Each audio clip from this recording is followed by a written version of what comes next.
Hello everyone. आज हम जिस शॉर्ट स्टोरी के बारे में बात करने वाले हैं उसका नाम है एन एस्ट्रोलॉजर्स डे। हमेशा की तरह सबसे पहले इस शॉर्ट स्टोरी को अच्छे से समझेंगे। उसके बाद नोट में सबसे पहले राइटर के बारे में जानेंगे। उसके बाद थोड़ा इंट्रोडक्शन देखेंगे और उसके बाद इस शॉर्ट स्टोरी में जो बताया गया है उसे जानेंगे। और लास्ट में इस शॉर्ट स्टोरी का कंक्लूजन देखेंगे। तो चलिए वीडियो शुरू करते हैं। तो इस शॉर्ट स्टोरी को इंडिया के फेमस राइटर आर के नारायण के द्वारा लिखा गया है। इस शॉर्ट स्टोरी में आर के नारायण एक एस्ट्रोलॉजर्स की कहानी को बताते हैं। मतलब कि इस शॉर्ट स्टोरी का जो मेन कैरेक्टर है वो एक एस्ट्रोलॉजर है। तो अब यहाँ पे हमें पता है कि एस्ट्रोलॉजर उसे कहा जाता है जो लोगों के हाथों की लकीरों को देखकर उसके बारे में बहुत कुछ बता देते हैं, उसके भविष्य के बारे में बता देते हैं। तो इस एस्ट्रोलॉजर के बारे में बताया जाता है कि ये एस्ट्रोलॉजर हमेशा से एक एस्ट्रोलॉजर नहीं था, बल्कि अभी जो वो जिस जगह पे जिस गांव में रह रहा था वो गांव में वो हमेशा से नहीं था। कि ये अपने गांव से अचानक से भागकर किसी और गांव में गया था और फिर वहां पहुंचने के बाद ये अपना पेट पालने के लिए एक एस्ट्रोलॉजर बन गया था। मतलब कि ये एस्ट्रोलॉजर को अपने ही गांव में कुछ ऐसी गलती हो गई जिसकी सज़ा बहुत बड़ी हो सकती थी। उसी सज़ा से बचने के लिए ये दूसरे गांव में गया और वहां एस्ट्रोलॉजर्स बन गया। इससे आगे राइटर बताते हैं कि बाकी सभी एस्ट्रोलॉजर्स की तरह ये भी शाम के टाइम में पब्लिक प्लेस पर बरगद के पेड़ के नीचे बैठा करता था। और बाकी सभी एस्ट्रोलॉजर्स की तरह इसके पास भी बहुत सारी चीज़ें थी, जैसे कि बहुत सारा कॉडी सेल्स था और एक स्क्वायर शेप के कपड़े में मास्टिक चार्ट्स था, जिस चार्ट्स की मदद से एस्ट्रोलॉजर्स लोगों के भविष्य के बारे में बताते हैं। इसके अलावा एक नोटबुक भी था और फिर पल्मीरा राइटिंग का एक बंडल भी था। इस तरह की चीज़ें ये एस्ट्रोलॉजर रखा करते थे जिसकी वजह से लोगों को ऐसा लगे कि उसे बहुत कुछ पता है, उसके पास बहुत सारा नॉलेज है, जिसकी वजह से वो लोगों के भविष्य के बारे में बता सकते हैं।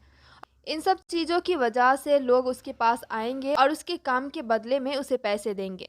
मतलब कि इसका सिर्फ एक ही मकसद था, लोगों से पैसे कमाना। क्योंकि इनके पास जो चीज़ें थी जैसे कि कॉरी सेल, नोटबुक, चार्ट्स, इस तरह की जो चीज़ें उनके पास थी इसका नॉलेज तो उसे था नहीं। इस तरह की चीज़ें वो इसीलिए रखा करते थे ताकि लोग उसके पास आए और अपना भविष्य जाने और उसे पैसे दे दें। वो अपने हर कस्टमर को एक ही तरह की बात बताता था, जैसे कि वो अपने कस्टमर से कहता था कि आपकी लाइफ में बहुत ज़्यादा परेशानी होगी, फिर आपके पास बहुत सारे दुश्मन होंगे। इस तरह की कॉमन सी बात वो हर कस्टमर को बताता था और अपनी बातों से इम्प्रेस कर लिया करता था। और लोग भी इससे इम्प्रेस होकर उसे पैसे दे दिया करते थे। इसी की तरह वहाँ पे और भी लोग थे जो अपने बिजनेस को इसी तरह चला रहे थे, लोगों को अपनी बातों से इम्प्रेस कर लिया करते थे और फिर उससे पैसे ले लिया करते थे। इसी के साथ राइटर ये भी बताते हैं कि इस एस्ट्रोलॉजर के पास अपना खुद का कोई लैंप नहीं था, यानी कि रोशनी के लिए जो लैंप होता है वो लैंप इसके पास था ही नहीं। वहाँ पे जो आसपास के शॉप थे और उसमें जो लाइटें जल रही थी उसकी थोड़ी बहुत लाइट इसकी जगह पे भी पड़ती थी और वो उसी लाइट से अपना काम चलाता था। इसके बाद राइटर उस एस्ट्रोलॉजर के हुलिये के बारे में बताते हैं कि बाकी सभी एस्ट्रोलॉजर्स की तरह उसके सर पर भी पगड़ी थी और उसका माथा राख और फिर सिंदूर से भरा हुआ था और इन सब के बीच उसकी आंखें चमक रही थी।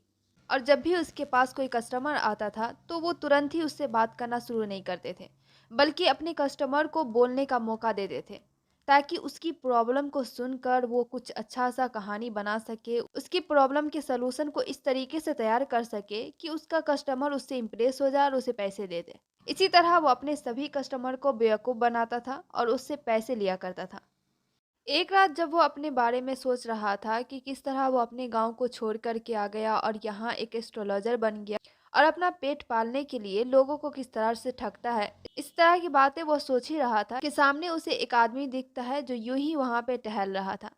उसे देखकर एस्ट्रोलॉजर सोचता है कि ये मेरा एक और कस्टमर बन सकता है और अगर अब मैं अपनी बातों से उसे इम्प्रेस कर लूँ तो हो सकता है वो मुझे पैसे भी दे दे।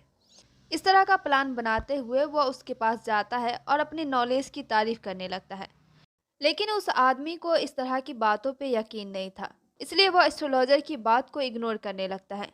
लेकिन फिर भी एस्ट्रोलॉजर उसे अपनी बातों से इम्प्रेस करने की कोशिश लगातार करता रहता है। वो कहता है कि मैं आपका भविष्य बता सकता हूँ।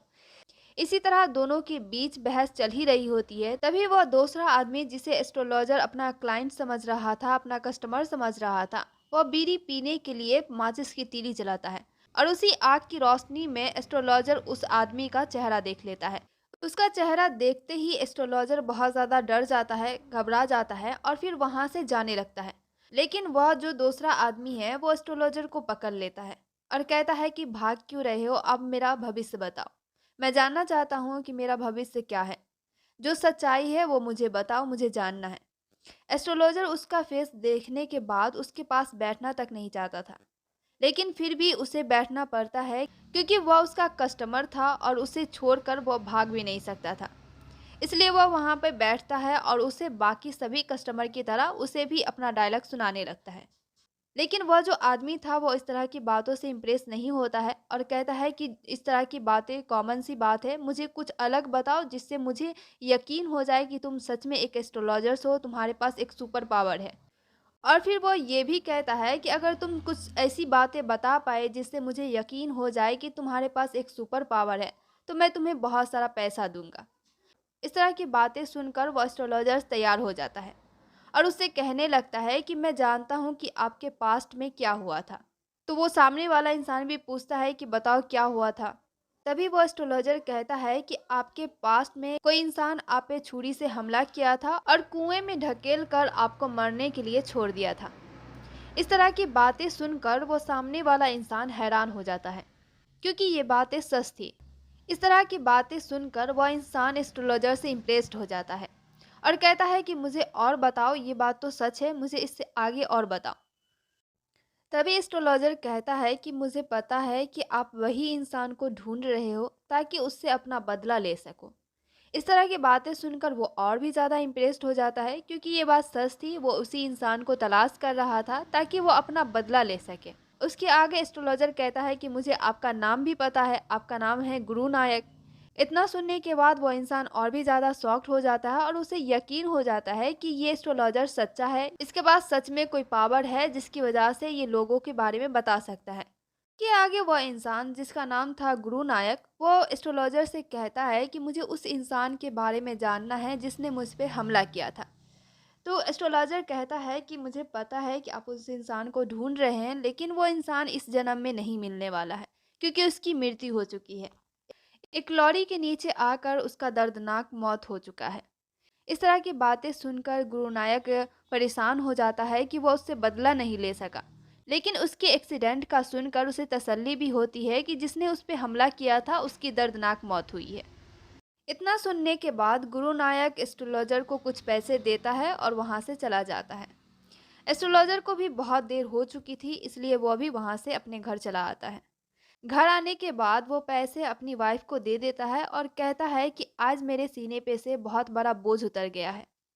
इस तरह की बात सुनने के बाद उसकी वाइफ इसका कारण पूछती है, तो वो कहता है कि मैं अपने गांव में किसी गुरु नायक नाम के इंसान पर चाकू से हमला किया था और उसे कुएं में ढकेल कर उसे मरने के लिए छोड़ दिया था और फिर वहां से यहाँ आ गया और यहाँ आकर एक एस्ट्रोलॉजर बन गया। तब से ही मेरे सीने पे एक बोझ था कि मैं एक मर्डरर हूँ, मैंने किसी की जान ली है। लेकिन अब वो बोझ मेरे सीने पे से उतर चुका है, अब मैं सुकून से रह सकता हूँ। इसी तरह की बातों के साथ इस शॉर्ट स्टोरी को समाप्त किया गया है।